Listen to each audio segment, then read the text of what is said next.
Barbie and Ken, and we're back with another video. Now, in the last video, I said that I was going to be having some story times. Well, we have a story time. This story is going to be about my experience with the worst kisser ever. Let me give you a little timeline. So, I was in the 10th grade when this happened. Yes, 10th grade. I just graduated high school 2 years ago. No. What? I just graduated high school in 2019. It's 2020. Okay, so I'm still young. So these are still fairly new events to me. Well, not fairly new. It was like 3 years ago, but you know what I'm saying. So yeah, I was in the 10th grade, and this boy happened to be white at the time. Yeah, let me take a little sip first. Yeah, so I was talking to this white boy. Let's call him Nathan. Yeah, Nathan is who I was talking to. Yeah, so in 10th grade, I was in history class, and we were walking. Well, he pulled me out of class. He texted me, he was like, you know, that childish high school stuff. Let's take a walk. Like, something like that. Something like that. I don't remember. And we were walking, and you know how you're just walking and you see where you're walking and you know what's gonna happen before it even happens? So we walked to the locker banks. Like, we ended up walking into the locker banks, and I feel like everybody knows that when you walk into the locker banks, you're gonna be kissing people, okay? But yes, so we're in the locker banks, and I'm like, alright, you're gonna try to kiss me, I know it. And next thing you know, like, we're talking, and you know, we're just, all of a sudden, lips are on lips. That's what's going on. We're kissing. And you know how they say instant karma? Well, this was not instant karma, but it was instant regret. Because when I tell you, as soon as we started kissing, all I felt was like gnawing on my lips. Y'all, he was biting me. Bruh. I'm sorry. Every time I think about it, I just cringe. And I was like, in my head, I'm like, alright, so this hurts. Should I like pull away? Should I take it like a champ? Should I pull away? mind you, he's literally the second person I've ever kissed. My first kiss was in 10th grade. And if y'all want to know about that one, that's a whole nother video. But yeah, so I was sitting there like, am I supposed to like stop? I tried moving away. I did, but it didn't, like, I don't know, it didn't happen. It didn't work. So the second time I like kind of like pushed him away. And like, that's my go-to move now. Whenever I'm not feeling like a kiss or something, I always go, I'm done.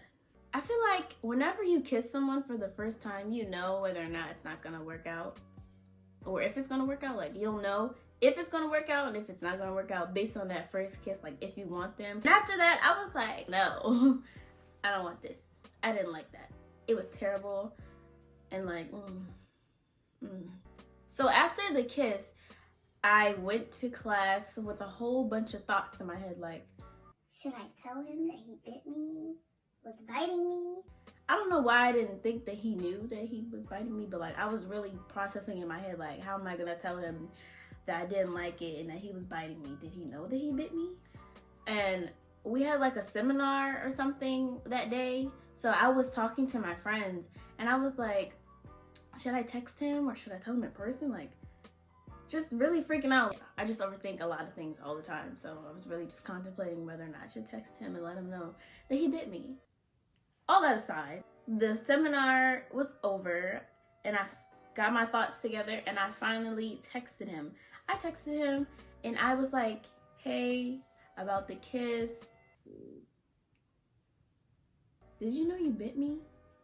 And I was thinking he was gonna have like this, oh no, I didn't know, I'm so sorry type of thing. When I tell you, I got that text message back and he said, I know. They usually like that. Like when I read the message, I was like, what? And I texted him back and said, yeah, well, I didn't like that. And he was like, oh. Shortly after that, we started having a lot of issues. And I feel like those issues all stemmed from that kiss. Because it wasn't even him. I think I was just being mean to him. And he would always say, like, why are you being mean to me? I just feel like whenever I'm not interested in someone what? I just feel like when I'm not interested in someone anymore, I start to just act completely different. And like, that's a bad trait. I need to work on that.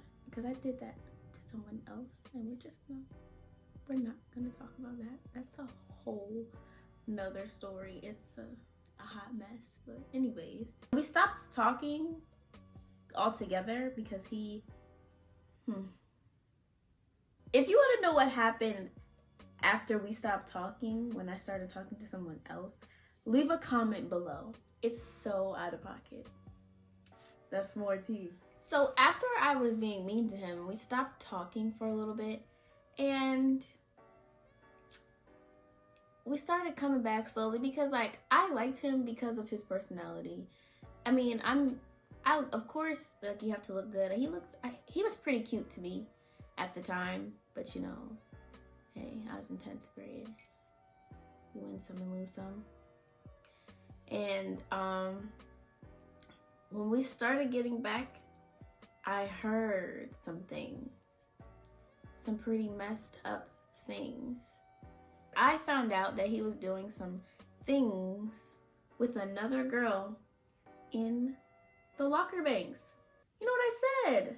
The locker banks was just the place to be in high school. I feel like if you're in high school, let me know the spot where you guys do whatever y'all do at. Do the do. No, don't do the do.